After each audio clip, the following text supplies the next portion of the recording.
నమస్కారం. PS news TV వార్తలకు స్వాగతం. ముందుగా వార్తల్లోని ముఖ్యాంశాలు.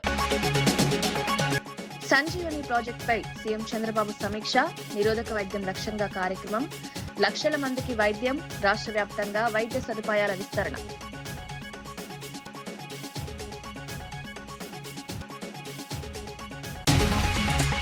సంక్షేమ పథకాలపై మంత్రి పొంగులేటి దృష్టి. కళ్యాణలక్ష్మి చెక్కుల పంపిణీ.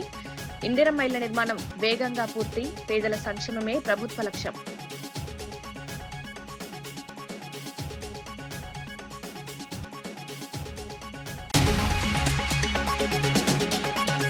కాళేశ్వరం కేసులో మ్యాచ్ ఫిక్సింగ్ అన్న రఘునందన్.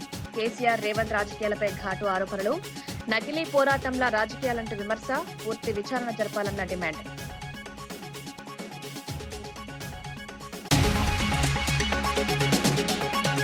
అమరావతి నిర్మాణంపై ఆర్థిక సందేహాలన్న పురుషోత్తం. రైతులకు ఫ్లాట్లు ఎప్పుడని ప్రశ్న. నిర్మాణ గడువుపై స్పష్టత ఇవ్వాలని డిమాండ్. పారదర్శకత లేక ప్రజల్లో అనుమానాలన్న వ్యాఖ్య.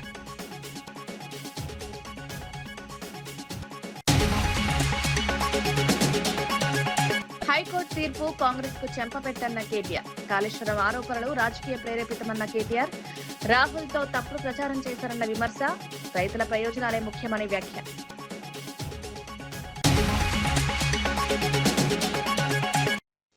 ప్రజల ఆరోగ్య రక్షణ కోసం సంజీవని ప్రాజెక్టుపై ముఖ్యమంత్రి చంద్రబాబు సమీక్షించారు. నిరోధక వైద్యం, ఆరోగ్య పరీక్షలు, వైద్య ఖర్చుల తగ్గింపు లక్ష్యంగా ఈ ప్రాజెక్టు అమలవుతోందని తెలిపారు. ఇప్పటి వరకు 1,00,000కు పైగా ప్రజలకు వైద్య సేవలు అందించగా లక్షల సంఖ్యలో మందులు పంపిణీ చేసినట్లు వివరించారు.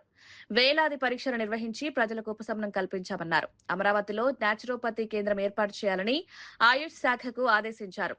రాష్ట్ర వైద్య కళాశాలల నిర్మాణాన్ని వేగవంతం చేయాలని సూచించారు. ప్రజల ఆరోగ్యమే ప్రభుత్వ ప్రధాన లక్ష్యమని స్పష్టం చేశారు.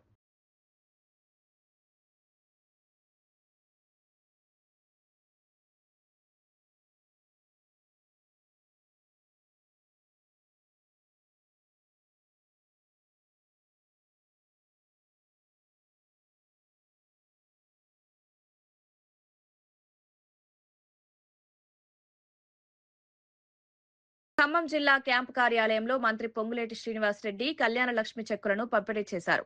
ప్రభుత్వం పేదల సంక్షేమానికి కట్టుబడి ఉందని ఆయన తెలిపారు. ప్రజా కేంద్రిత పాలనలో అభివృద్ధి కార్యక్రమాలు వేగంగా అమలు చేస్తున్నామని చెప్పారు. మొదటి దశలో 4 లక్షల ఇందిరమ్మ ఇళ్ల నిర్మాణం పూర్తి చేసినట్లు వెల్లడించారు. పేదలకు నివాస సౌకర్యాలు కల్పించడం ప్రభుత్వ ప్రధాన లక్ష్యమని పేర్కొన్నారు. సంక్షేమ పథకాలను సమర్థవంతంగా అమలు చేస్తామని హామీ ఇచ్చారు. ప్రజల జీవితాల్లో మార్పు తీసుకురావడమే ప్రభుత్వ ధ్యేయమన్నారు. మద్దతు ధరతో పాటు బోనస్ గా క్వింటాల్కి 500 రూపాయలు అదనంగా ఇస్తూ వైద్యానికి, విద్యకి ఈ ప్రభుత్వం ఎక్కడా లోటు కలగకుండా, ఏ పేదవాడికి ఇబ్బంది కలగకుండా వైద్యానికి ఈ ప్రభుత్వం పెద్దపీట వేసి చిన్న కుటుంబాల్లో ఆనాటి ప్రభుత్వం విస్మరించిన అనేక సంక్షేమ కార్యక్రమాలు ఈనాడు పేదవాడికి ఈ ప్రభుత్వం అందిస్తుంది. కాళేశ్వరం కేసుపై బీజేపీ నేత రఘునందన్ రావు సంచలన వ్యాఖ్యలు చేశారు. కేసీఆర్, రేవంత్ రెడ్డి మధ్య మ్యాచ్ ఫిక్సింగ్ జరిగిందని ఆరోపించారు. 2 అసెంబ్లీల్లో జరుగుతున్న రాజకీయాలు బాహుబలి స్టైల్ నకిలీ పోరాటంలో ఉన్నాయని విమర్శించారు. ప్రజలను మోసం చేసే రాజకీయాలకు ఇది ఉదాహరణ అన్నారు. ప్రాజెక్టుపై పూర్తి స్థాయి విచారణ జరగాలని డిమాండ్ చేశారు. బాధ్యులపై చర్యలు తీసుకోవాలని కోరారు. తెలంగాణ సమాజానికి మెరుగైనటువంటి పరిపాలన అందిస్తామని చెప్పి మాటిచ్చింది. అధికారంలోకి వచ్చి దాదాపు 2.5 సంవత్సరాలు పూర్తిగా వస్తూ ఉంది.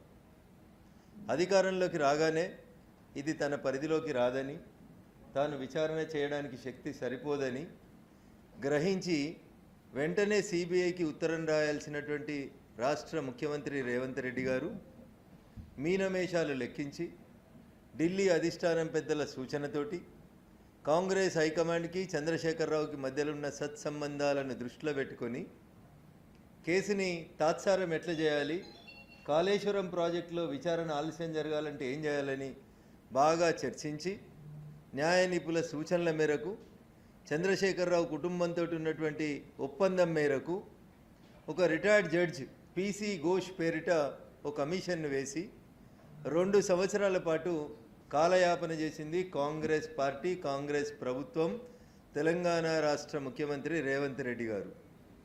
2 సంవత్సరాల తర్వాత ఒక సుప్రీంకోర్టు రిటైర్డ్ న్యాయమూర్తి ఇచ్చినటువంటి నివేదిక తప్పుల తడకగా ఉందని, నోటీసులు ఇవ్వాల్సిన వాళ్ళందరికీ నోటీసులు ఇవ్వలేదని, కాబట్టి పీసీ ఘోష్ కమిషన్ నివేదిక మీద ఎలాంటి విచారణ జరపొద్దని రాష్ట్ర సర్వోన్నత న్యాయస్థానం ఈరోజు తీర్పిస్తే అటు కాంగ్రెస్ ఇటు టీఆర్ఎస్ రెండు కూడా దొంగ నాటకాలు ఆడుతూ ఉన్నాయి తప్ప వాస్తవాల్ని ప్రజల ముందు ఉంచడం లేదు. 2 రోజుల క్రితం కరీంనగర్ జిల్లాకి మాజీ ముఖ్యమంత్రి చంద్రశేఖరరావు గారు, మేడిగడ్డకి ప్రస్తుత ముఖ్యమంత్రి రేవంత్ రెడ్డి పోయి మ్యాచ్ ఫిక్సింగ్ చేసుకొని బాహుబలి సినిమా షూటింగ్లో ప్రభాస్ గారు కొండలని పాకిన రీతిలో ఒక డూప్ ఫైటింగ్ చేసుకొని నేను తిట్టినట్టు చేస్తా నువ్వు కొట్టినట్టు చేయని ఒక నాటకం ఆడిరు తప్ప ఇంకొకటి లేదు. 100% పూర్తి స్థాయిలో ఆధారాలతోటి వీరి మధ్యలో ఉన్నటువంటి సంబంధాల పట్ల మాకు ప్రాథమికంగా సమాచారం అందిన తర్వాత మాత్రమే నేను ఈ విషయాన్ని మాట్లాడుతూ ఉన్నాను. ఏం జరిగింది అసలు? కాళేశ్వరం వెనకాల ఏం జరిగింది? చంద్రశేఖరరావు గారి మానస పుత్రిక అయినటువంటి కాళేశ్వరం ప్రాజెక్టు పేరిట కేసీఆర్ గారు 1,00,000 కోట్ల రూపాయల డబ్బుల్ని ఖర్చు పెట్టినారు. ఈ కాళేశ్వరం ప్రాజెక్టుని కట్టిన కంపెనీ ఎవరు? ఆ కంపెనీ చేసినటువంటి లావాదేవీలు ఏంటి? కాళేశ్వరం ప్రాజెక్టు డిపిఆర్ నివేదిక తయారైనప్పటి నాటి నుంచి మొదలుకుంటే రేవంత్ రెడ్డి గారు ప్రమాణ స్వీకారం చేసిన డిసెంబర్ 7, 2024 దాకా 23 దాకా మొత్తం అంశాల మీద సిబిఐ విచారణ జరిపించమని ఒక సింగిల్ లైన్ ఉత్తరం రాస్తే సిబిఐ ఈపాటికి విచారణ దాదాపు ముగించేది 2.5 ఏళ్లలో. అట్లా చేయకుండా కాళేశ్వరం మీద ఒక పీసీ ఘోష్ కమిషన్ అని ఒక కమిషన్ వేసి కమిషన్ నివేదికకు 3 నెలలు 6 నెలలు సమయం పెంచి 2 సంవత్సరాల సమయాన్ని వృధా చేసి ఆ తర్వాత తీసుకుపోయి వాళ్ళు కోర్టు నుంచి స్టే తెచ్చుకునేలాగా సహకరించినటువంటి కాళేశ్వరం ప్రాజెక్టుపై ఎమ్మెల్యే వేముల వీరేశం తీవ్ర వ్యాఖ్యలు చేశారు.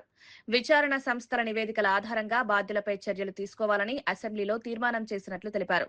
ప్రాజెక్టు కుంగిపోవడం, నాణ్యత లోపాలు ఉండడం వాస్తవమన్నారు. గత పాలకుల నిర్లక్ష్యం వల్ల వేల కోట్ల ప్రజాధనం వృధా అయిందని ఆరోపించారు.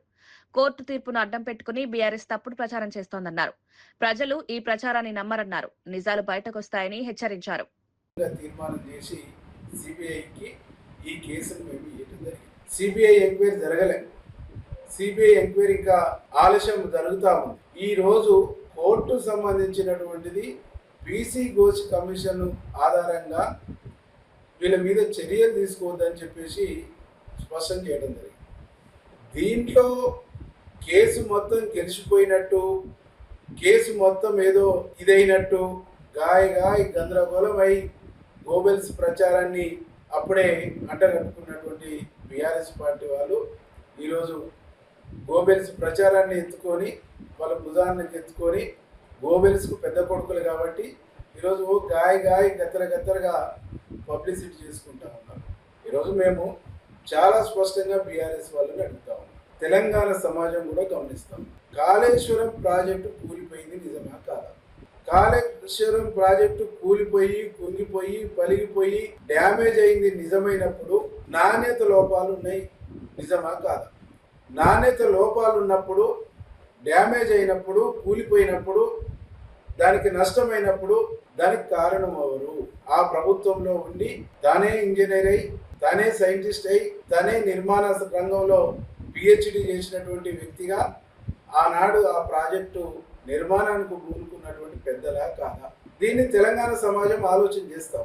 తెలంగాణ సమాజం ఆలోచించింది. వాళ్ళు కారణము ఆదరాబాదరగా, అన్ప్లాన్డ్గా, అన్సైంటిఫిక్గా ప్రాజెక్టు నిర్మాణం చేసి వేలాది కోట్ల రూపాయల్ని దాంట్లో వృధా చేసినటువంటి తెలంగాణ సమాజం గమనించింది కాబట్టి తెలంగాణ మహిళా రిజర్వేషన్ బిల్లుపై కేంద్ర ప్రభుత్వంపై రాచమల్ల సిద్ధేశ్వర్ విమర్శలు చేశారు. 2023లో ఆమోదం పొందిన బిల్లును అమలు చేయకుండా మహిళలను తప్పుదోవ పట్టిస్తున్నారని ఆరోపించారు. ప్రతిపక్షాలే బిల్లును అడ్డుకున్నాయంటూ ప్రధాని మోదీ అసత్య ప్రచారం చేస్తున్నారని మండిపడ్డారు. మహిళల హక్కుల విషయంలో రాజకీయాలు చేయడం సరైంది కాదన్నారు.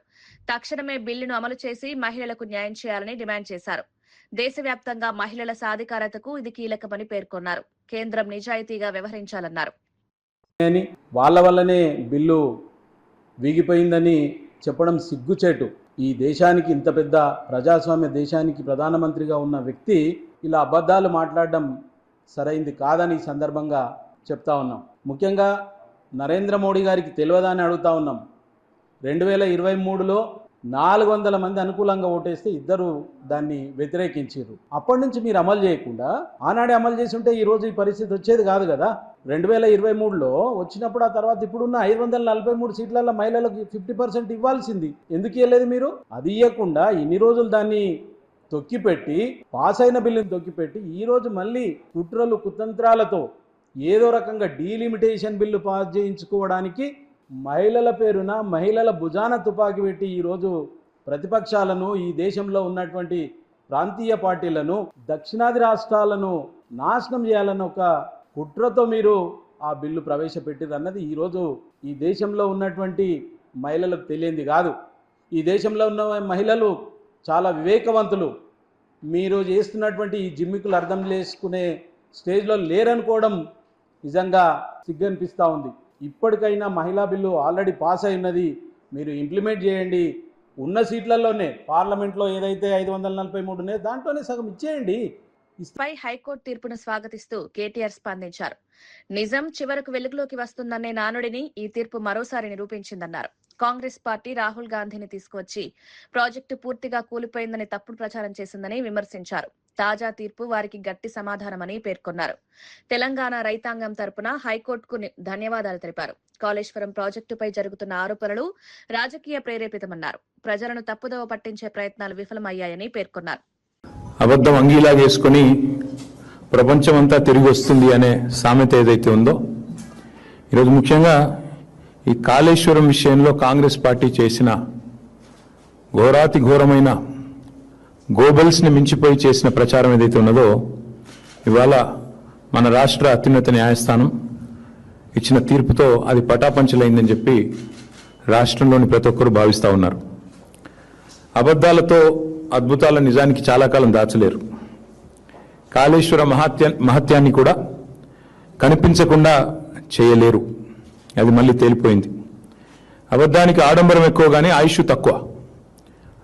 రాహుల్ గాంధీ గారిని తీసుకొచ్చి ఆ బరాజ్ మీద నిలబెట్టి అక్కడ ఉన్న ఒక పర్రెని చూపెట్టి ఇది మొత్తం కూలిపోయింది, కొట్టుకపోయింది అని చెప్పి ఏదైతే చిల్లర ప్రచారం చేశారో ఇవాళ అది కొట్టుడు పోయింది.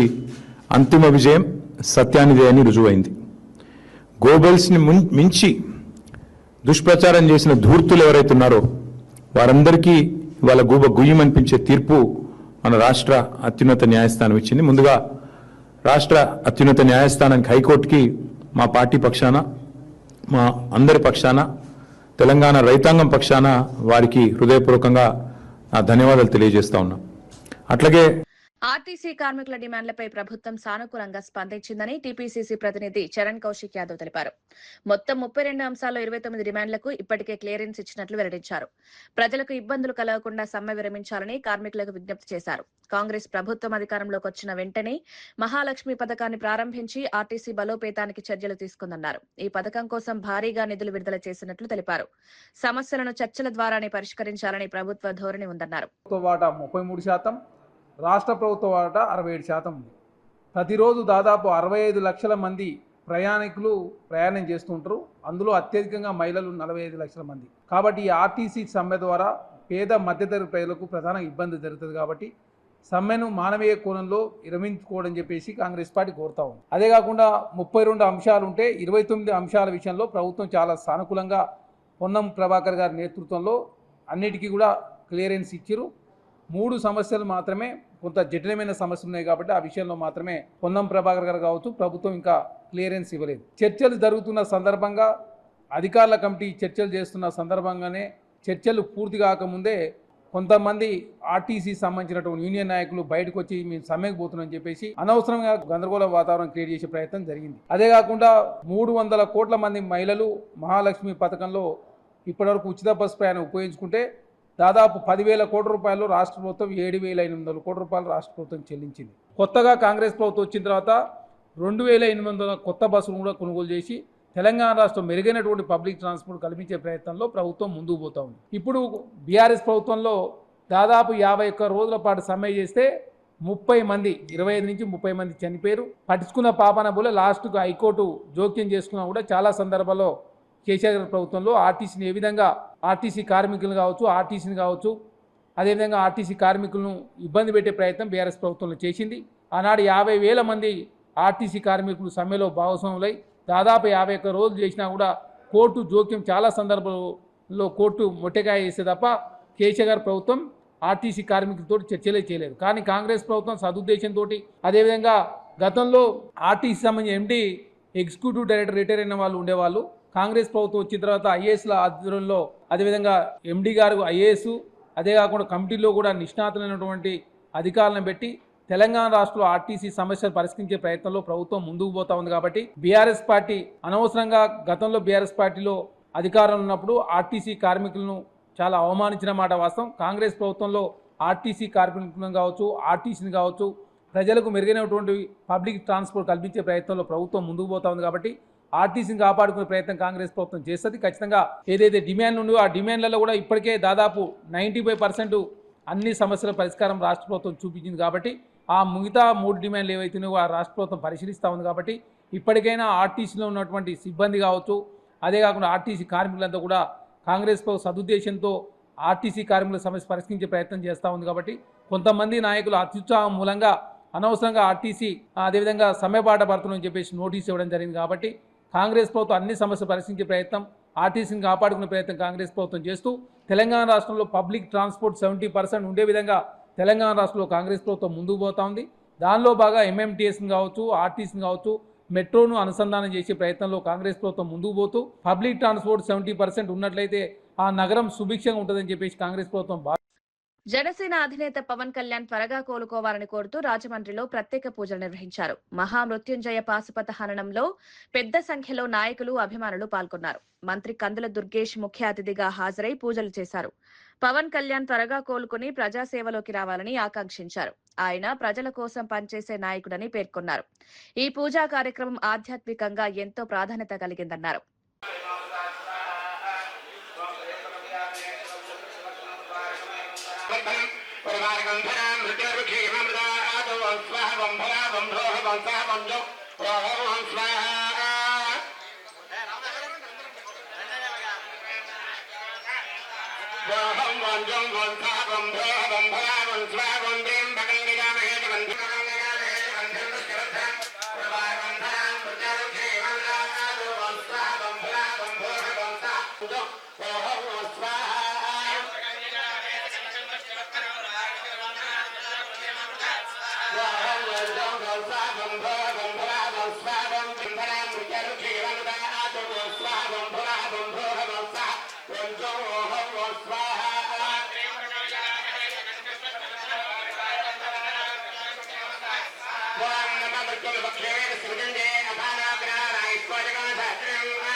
జనసేన పార్టీ అధినేత, ఆంధ్రప్రదేశ్ రాష్ట్ర ఉప ముఖ్యమంత్రి వర్యులు, మా అందరికీ మార్గదర్శకులు, మా నాయకులు శ్రీ పవన్ కళ్యాణ్ గారి యొక్క ఆరోగ్యం వెంటనే కుదురుపడాలని, త్వరితగతిన ఆయన సంపూర్ణ ఆరోగ్యంతో తిరిగి ప్రజాక్షేత్రంలో ప్రజా సమస్యల పరిష్కారానికి కృషి చేయాలని వేడుకుంటూ మృత్యుంజయ హోమం, రుద్రహోమం ఇవాళ మా నగర అధ్యక్షులు, సీనియర్ నాయకులు వై శ్రీనివాస్ గారి ఆధ్వర్యంలో రాజమండ్రి నగరంలో ఆనంద్ కళాకేంద్రం ప్రాంగణంలో నిర్వహించుకోవడం జరుగుతుంది.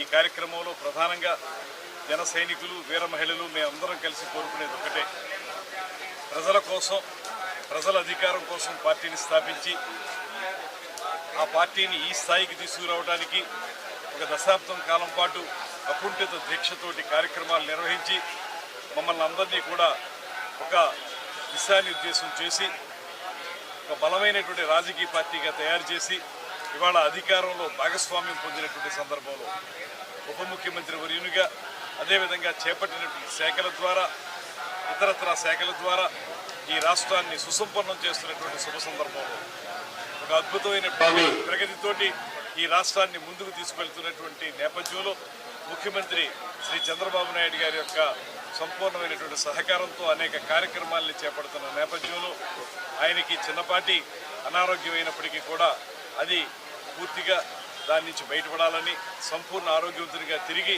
మళ్ళీ ప్రజాక్షేత్రంలో మా అందరికీ కూడా దిశానిర్దేశం చేయాలని ప్రజలందరికీ పూర్తి స్థాయిలో సమస్యలు పరిష్కరించాలని మనస్ఫూర్తిగా కోరుకుంటూ వై శ్రీనివాస్ ఆధ్వర్యంలో జరిగినటువంటి కార్యక్రమం మేము అందరం కోరుకుంటా ఉన్నాం.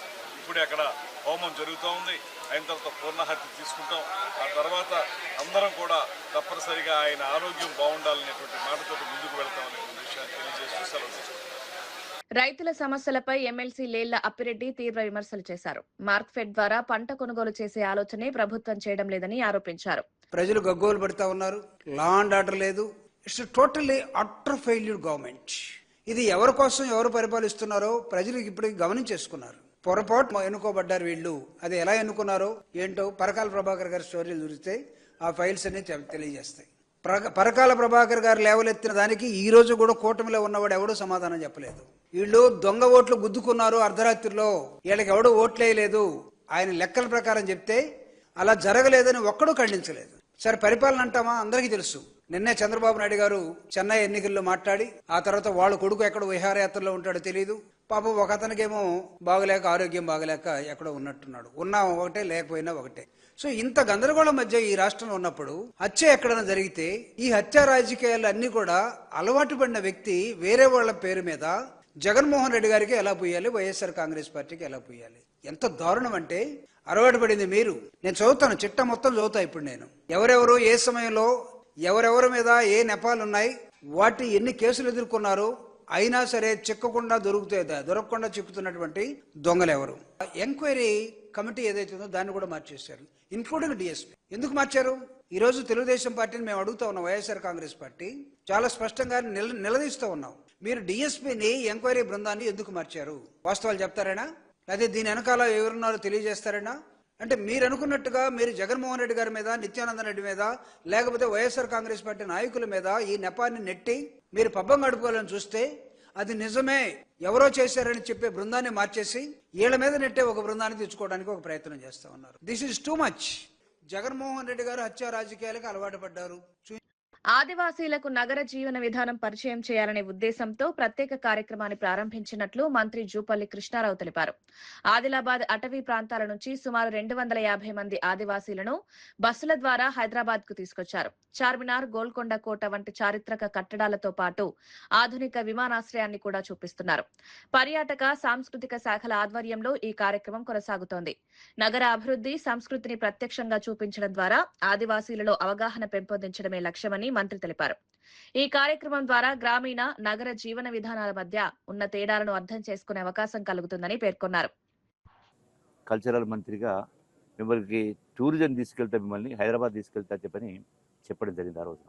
అందులో భాగంగానే ఈ రోజున మా టూరిజం డిపార్ట్మెంట్ టూరిస్ట్ బస్సులను పెట్టి ఇప్పుడు ఈ రోజున మొదటి విడతగా ఒక 250 మందిని 6 బస్సులు పెట్టి 250 మంది హైదరాబాద్ తీసుకెళ్ళి హైదరాబాద్లో ఉన్నటువంటి చూడదగ్గ ప్రాంతాలు, చార్మినార్ కావచ్చు, గోల్కొండ కావచ్చు, సాలార్జంగ్ మ్యూజియం కావచ్చు, ఇట్లా ఎయిర్పోర్ట్ కావచ్చు, ఆ సందర్భంలో వాళ్ళు మాట్లాడినప్పుడు అలా ఒకరుండి ఆ రోజున గతంలో నేను వచ్చినప్పుడు మాకు ఎయిర్పోర్ట్ అంటే తెలియదు, ఇప్పుడు ఒకసారి ఎయిర్పోర్ట్ చూపించారు అన్నారు. సో అంటే చారిత్రక కట్టడాలు, గొప్ప గొప్ప సాంస్కృతిక అంటే ఒక ప్రాంతాలు, సో వీటన్నిటినీ వీళ్ళని తీసుకెళ్ళి చూపించడం ద్వారా ఇప్పటికి కూడా వాళ్ళు గొప్ప చదువులు చదువుకున్న పరిస్థితి కనపడలేను. అంటే నాగరిక ప్రపంచానికి ఇప్పటికి కూడా దూరంగా ఉన్నట్టుగా కనపడ్డ సందర్భంలో వీళ్లకు ఈ యొక్క హైదరాబాదు ప్రాంతాన్ని, అభివృద్ధి ప్రాంతాలను చూపించడం ద్వారా వాళ్ళ లోపల కూడా మా పిల్లలు కూడా గొప్ప వాళ్ళు కావాలి, ఇటువంటి ప్రాంతాల్లో వాళ్ళు కూడా తలెత్తుకొని బతకాలా, వాళ్ళు కూడా విద్యా బుద్ధులు చెప్పించాలి. ఒక ఈ యొక్క సంస్కృతి మన యొక్క గొప్ప ప్రాంతాలు ఏవైతున్నాయో అంటే మాకు కూడా అటువంటి పరిస్థితి రావాలి అన్నట్టు ఒక ఆలోచన కలిగించడం కోసం. అట్లాగే టూరిజం అంటే విదేశాల నుంచి రప్పించడమే కాదు, దేశం నుంచి రప్పించడమే కాదు, మన రాష్ట్రంలోనే 3,50,00,000 మంది సుమారుగా ప్రజలు ఉన్నారు. సో వాళ్ళు కూడా ఈ యొక్క టూరిజం ప్రాంతాలు చూడడం ద్వారా మన సంస్కృతి ఏంది, జీవన విధానం ఏంది, అభివృద్ధి ఏంది, ఇవన్నీ కూడా వాళ్ళకు కూడా తెలియడం ఒకటి. దాంతోపాటుగా వివిధ ప్రాంతాలు, ఎందుకంటే మనకి గొప్ప గొప్ప అంటే ఏ సాంకేతిక పరిజ్ఞానం లేనటువంటి వందలాది సంవత్సరాల క్రితం, వేలాది సంవత్సరాల క్రితం నిర్మాణమైనటువంటి గొప్ప గొప్ప కట్టడాలు మనం ఈ నిర్మాణం చేయలేము. జీవితం అనేది ఒకటే, మళ్ళీ మళ్ళీ పునర్జన్మలు ఉండవు, నేను నమ్మను కూడా. అంటే ఉన్న జీవితంలో కనీసం మనం అతి పురాతనమైనటువంటి ఇంత గొప్ప గొప్ప కట్టడాలు ఉన్నప్పుడు కనీసం చూసి తరించాలా, విని తరించాలా. కాబట్టి తద్వారా మనం అందుకోసమే ఈ టూరిజం ప్రమోట్ చేయడం, అట్లాగే కల్చర్ ద్వారా కూడా తెలియజెప్పడం ద్వారా, దాని ద్వారా వాళ్ళ యొక్క జీవన విధానంలో, వాళ్ళ యొక్క ఆర్థిక పరిస్థితుల్లో మార్పు రావడానికి ఇది దోహదపడుతుంది అనే ఉద్దేశంతో, ఉపయోగపడే ఉద్దేశంతో ఈ యొక్క వార్తలు ముగించే ముందు ముఖ్యాంశాలు మరోసారి. సంజీవని ప్రాజెక్టుపై సీఎం చంద్రబాబు సమీక్ష, నిరోధక వైద్యం లక్ష్యంగా కార్యక్రమం, లక్షల మందికి వైద్యం, రాష్ట్ర వ్యాప్తంగా వైద్య సదుపాయాల విస్తరణ.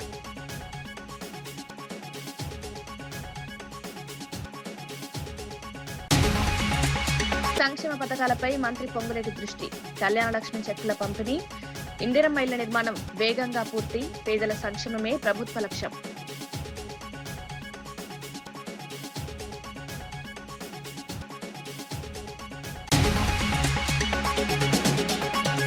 కాళేశ్వరం కేసులో మ్యాచ్ ఫిక్సింగ్ అన్న రఘునందన్, కేసీఆర్ రేవంత్ రాజకీయాలపై ఘాటు ఆరోపణలు, నకిలీ పోరాటంలా రాజకీయాలంటూ విమర్శ, పూర్తి విచారణ జరపాలన్న డిమాండ్.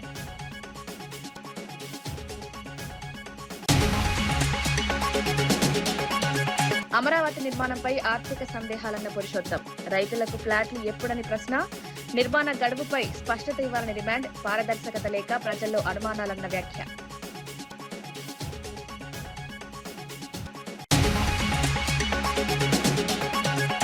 హైకోర్టు తీర్పు కాంగ్రెస్ కు చెంపపెట్టన్న కేటీఆర్, కాళేశ్వరం ఆరోపణలు రాజకీయ ప్రేరేపితమన్న కేటీఆర్, రాహుల్ తో తప్పుడు ప్రచారం చేశారన్న విమర్శ, రైతుల ప్రయోజనాలే ముఖ్యమని వ్యాఖ్య.